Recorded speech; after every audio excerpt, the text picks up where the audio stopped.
UP के 3 दिवसीय दौरे के आखिरी दिन एआईएमआईएम चीफ असदुद्दीन ओवैसी बाराबंकी पहुंचे।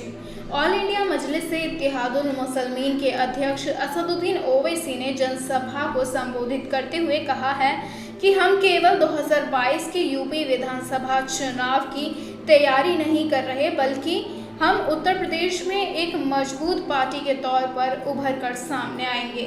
ओवैसी ने रैली के दौरान सपा के यादव वोट बैंक का उदाहरण देते हुए मुसलमानों से एआईएमआईएम के पक्ष में एकजुट होने की अपील की।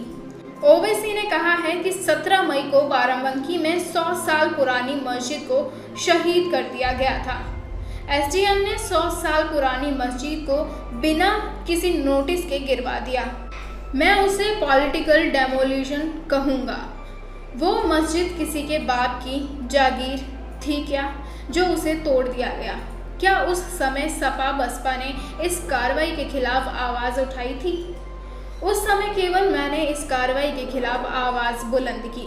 उत्तर प्रदेश में मुसलमानों पर जुल्म करने वालों को पुलिस गिरफ्तार करती है, लेकिन 24 घंटों में उन्हें जमानत दे दी जाती है। बाराबंकी में एआईएमआईएम चीफ असदुद्दीन ओवैसी ने कहा है कि 2014 में मॉब लिंचिंग के नाम पर केवल मुसलमानों को मारा जा रहा है। जुल्म करने वालों को ये पता है कि बीजेपी की सरकार उनके साथ है, वो उन्हें बचा लेगी।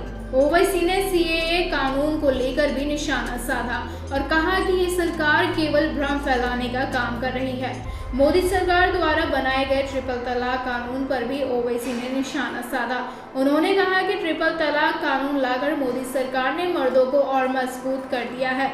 उन्होंने कहा है कि सरकार उन लोगों के खिलाफ कानून क्यों नहीं लाती जो अपनी बीवियों को अपने साथ नहीं रखते। उनकी बीवियां दर दर की ठोकरें खा रही हैं। ओवैसी ने सीएम योगी पर भी बाबा कहते हुए तंज कसा और कहा कि बाबा ने यूपी में बहुत विकास किया। यूपी की सड़कों पर गड्ढे ही गड्ढे हैं, बच्चे बुखार से मर रहे हैं, लेकिन बाबा विकास कर रहे हैं। 6770 इनकाउंटर किए गए, जिनमें 140 मारे गए। इनमें से 47% मुसलमानों को गोली मार दी गई। ओवैसी ने सपा, बसपा और भाजपा समेत सभी पार्टियों को कव्वाल पार्टी कहते हुए उन पर निशाना साधा। उन्होंने कहा कि जब हिंदुओं में अलग अलग जाति के लोग सभी पार्टियों को वोट कर सकते हैं तो उन्हें वोट कटवा नहीं कहा जाता, फिर हमें वोट कटवा क्यों कहा जाता है? उन्होंने कहा है कि भारत तब मजबूत बनेगा जब मुसलमानों को उनका हक मिलेगा। उन्होंने कहा है कि अब चुनाव आए हैं यूपी में, इसलिए सभी लोग मुसलमानों से मीठी मीठी बातें करेंगे, लेकिन अब मुसलमानों को नेता बनने का समय आ गया है। अब मुसलमानों को जंजीर में बंद कर रहने की ज़रूरत नहीं। मुसलमान अब खुद सामने आए और अपनी ताकत का एहसास कराएं।